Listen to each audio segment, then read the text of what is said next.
Welcome back mga kaspiro. Pagpasensyahan nyo na kung medyo matagal tayong hindi nakapag-upload. At syempre maraming salamat pa rin sa patuloy na suporta at walang sawang panonood ng aking mga video.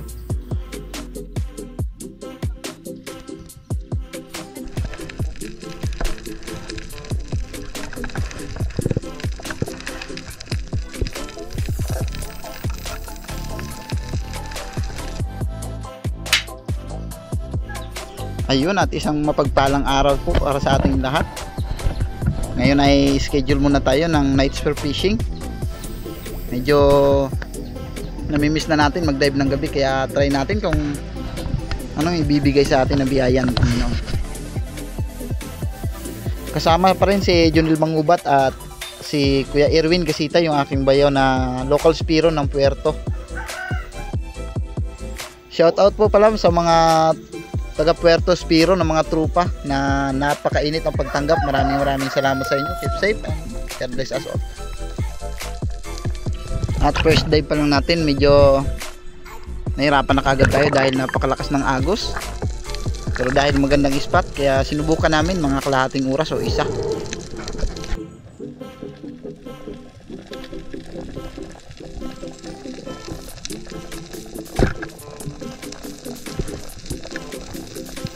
Isang surahan yung naging unang isda natin para sa night dive namin na ito. Pero dahil napakalakas talaga ng agos, kaya lumipat na lang kami ng spot.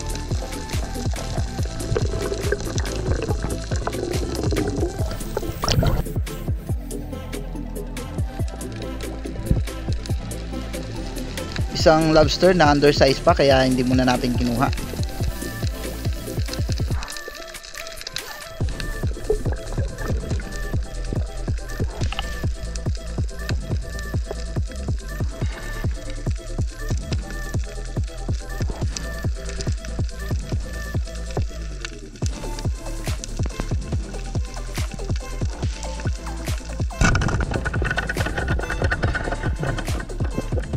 At ayun, isang coral trout ay yung ating napana dito. Medyo mailap kaya hindi ko tinutukan ng flashlight para hindi tumakbo.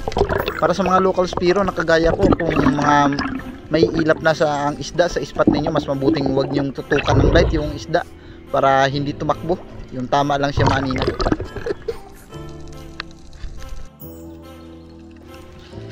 Dalawang pirasong barangkas mga kaspiro. At nakakain daw ito. Masarap daw itong ginataan. Pero hindi ko pa na-try yan.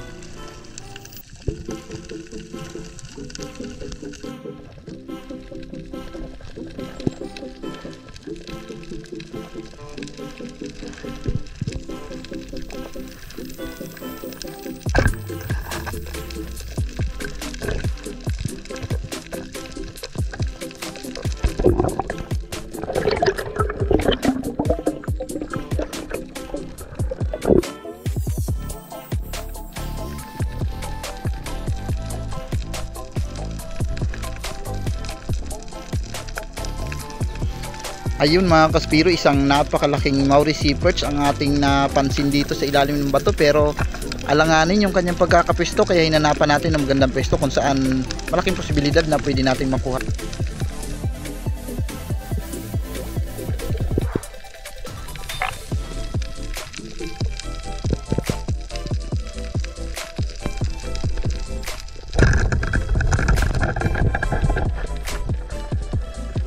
Hanggang sa tuluyan na nating napana, pero nagka-problema dahil na-stuck siya doon sa loob. Kaya hindi ko kaagad natanggal sa unang pagkakataon. Hindi ko muna pinersa mga kaspiro dahil sayang, napakalaki na ng isda na ito.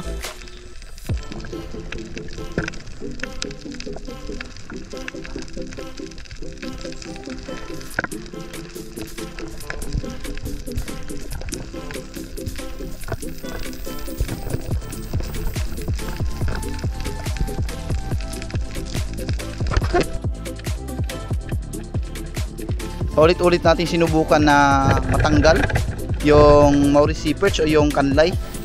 Dahan-dahan kong binibira pero ayaw talaga sumama, na stuck siya sa loob ng bato, kaya wala tayong ibang choice kundi humingi tayo ng second shot.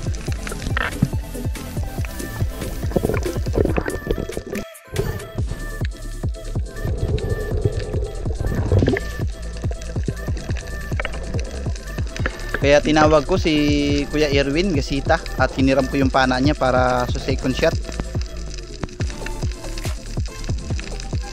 Spine shot yung target natin patamaan para sa ganun na hindi na siya makapalag sa loob ng bato at matanggal yung kanyang pagkakastak.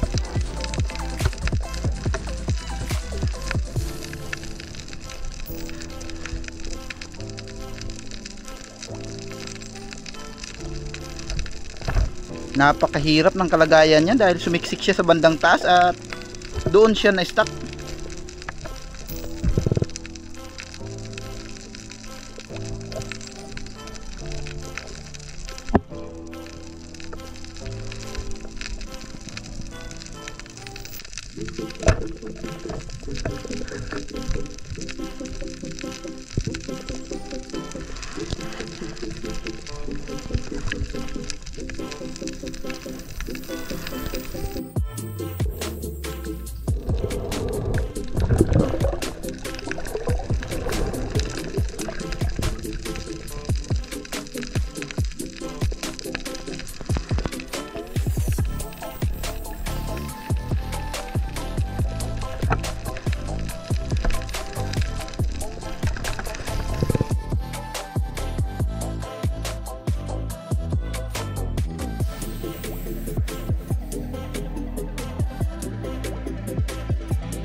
...10 to 15 minutes yung ating pakikipagbuno dito sa Mauricie Perch o Kanlay bago tuluyang sumama.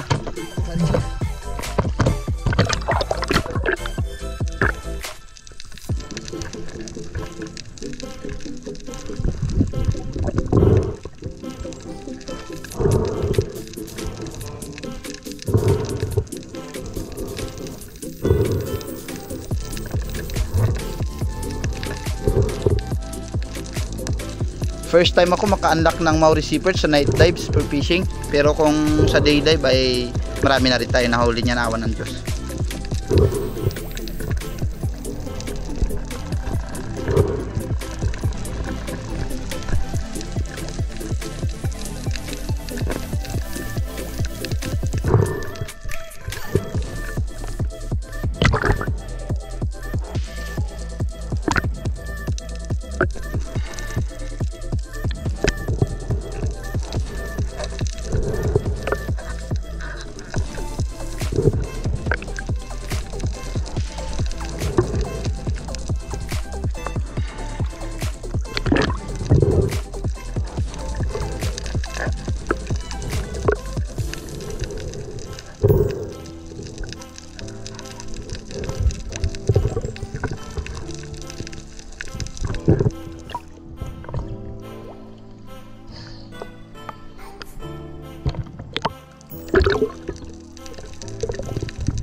At para sa panigurado, sinubukan kong ilagay sa aking sinaya pero hindi kakasya, kaya tinuhog ko na lang mga kaspiro para hindi siya talaga makatakas.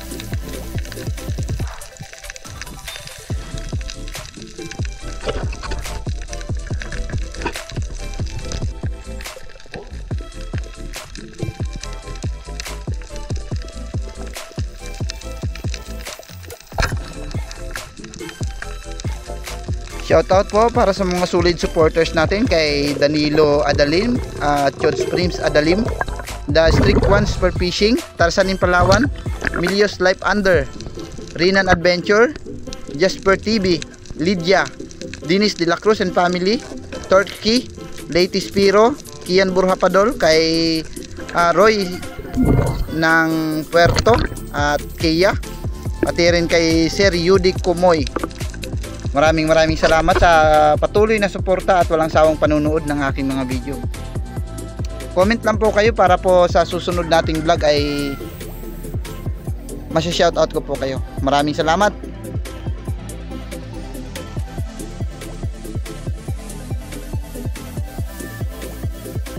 Yung parrot fish mga kaspiro ay 3 piraso lang po yan at sinadya lang namin kumuha ng 3 piraso para po sa pangkilaw na request sa atin.